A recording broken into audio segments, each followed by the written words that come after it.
Tuhan bersamamu. Inilah Injil suci menurut Yohanes.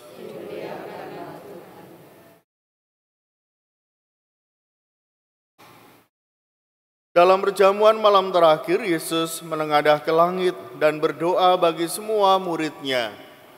Ya Bapa yang kudus, peliharalah mereka dalam nama-Mu, yaitu nama-Mu yang telah Engkau berikan kepadaku, supaya mereka menjadi satu, sama seperti kita. Selama aku bersama mereka, aku memelihara mereka dalam nama-Mu, yang telah Engkau berikan kepadaku. Aku telah menjaga mereka, dan tidak ada seorang pun dari mereka yang binasa, selain dia yang telah ditentukan untuk binasa, supaya digenapi yang tertulis dalam kitab suci. Tetapi sekarang aku datang kepadamu, aku mengatakan semuanya ini, sementara aku masih ada di dalam dunia, supaya penuhlah sukacitaku di dalam diri mereka. Aku telah memberikan firman-Mu kepada mereka, dan dunia membenci mereka, karena mereka bukan dari dunia, sama seperti aku bukan dari dunia.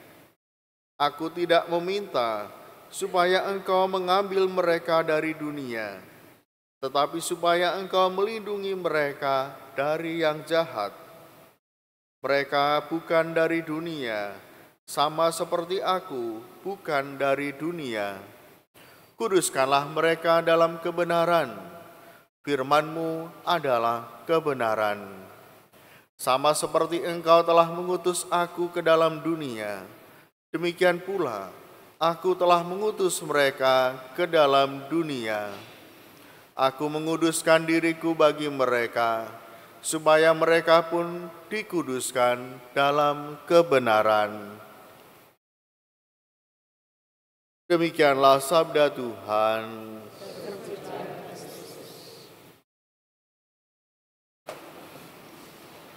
Bapak, Ibu, saudara-saudari, para suster dan anak-anak yang dikasihi Tuhan, salah satu hal yang kita lakukan sebagai orang beriman adalah berdoa.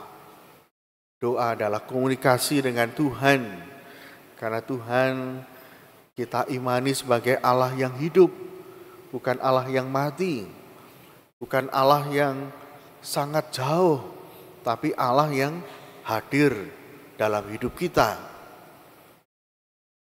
Namun demikian, komunikasi dengan Tuhan tentu berbeda. Komunikasi kita dengan sesama, ada dialog, ada perjumpaan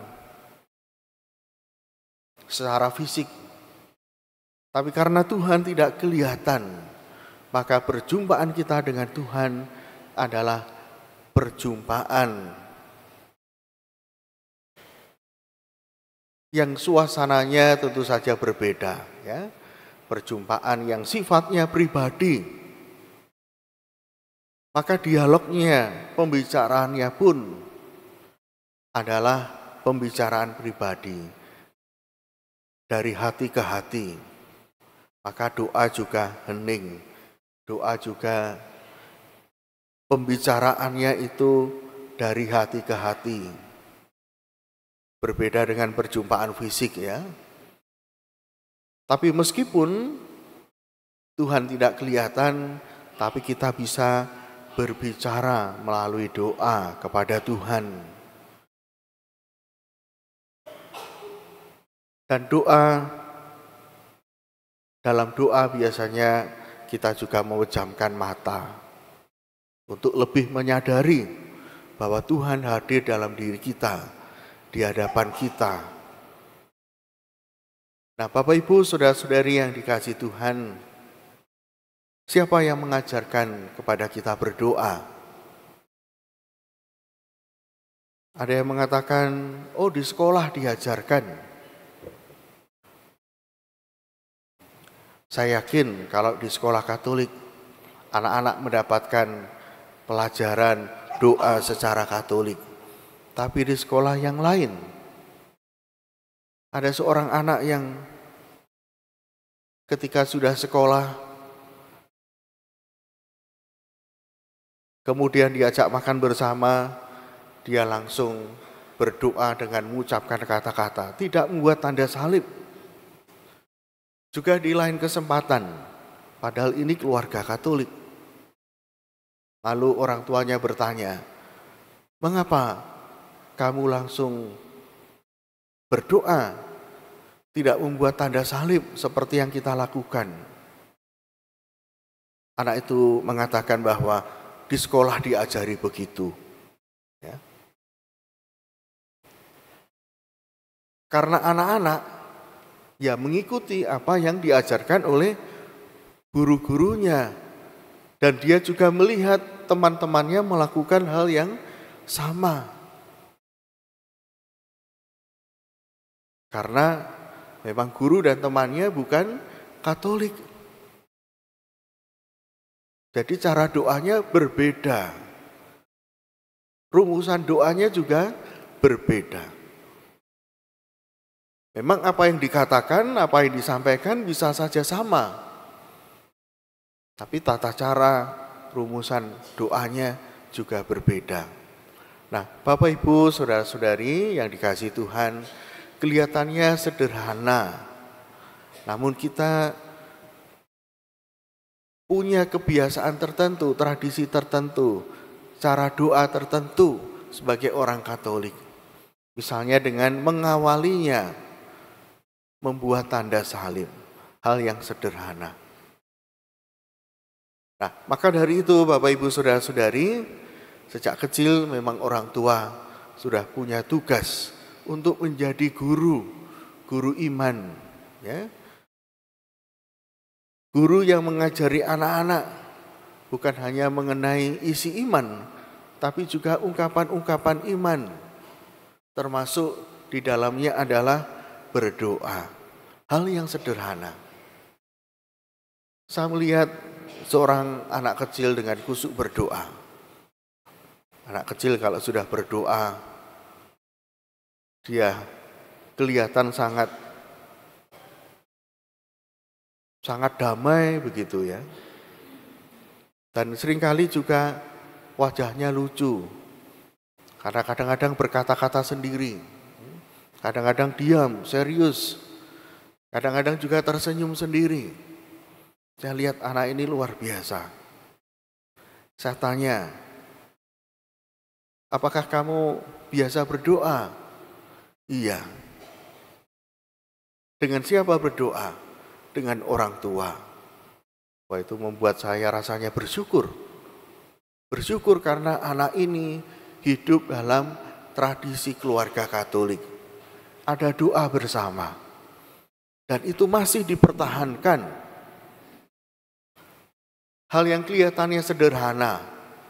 Orang tua mengajak doa makan, doa pagi, doa malam, bahkan juga doa rosario bersama. Mengajaknya ke gereja. Tentu hal ini akan menancap dalam ingatannya bahwa sebagai orang Katolik saya harus berdoa. Anak-anak pertama-tama tidak diajari dengan banyak teori, tapi anak-anak pertama-tama diajari dengan melihat contoh, melihat teladan, bagaimana orang tuanya ini berdoa.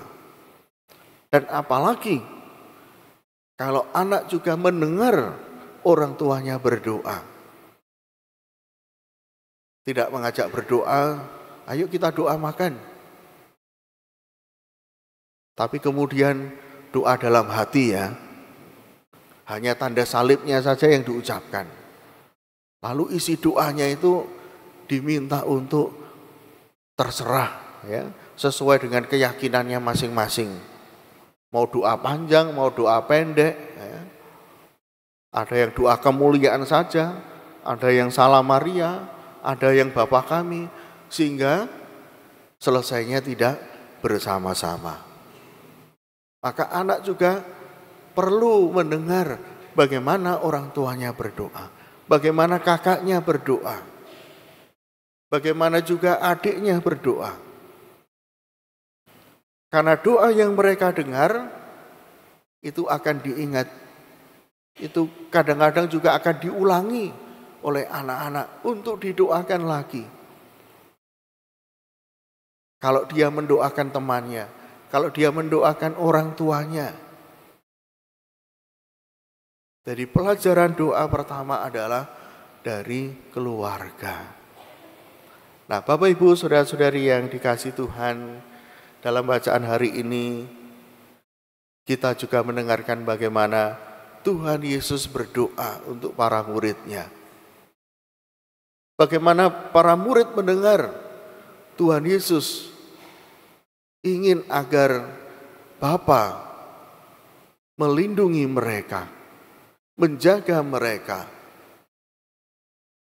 Bahkan ketika mereka mendapatkan tugas perutusan dari Tuhan Yesus,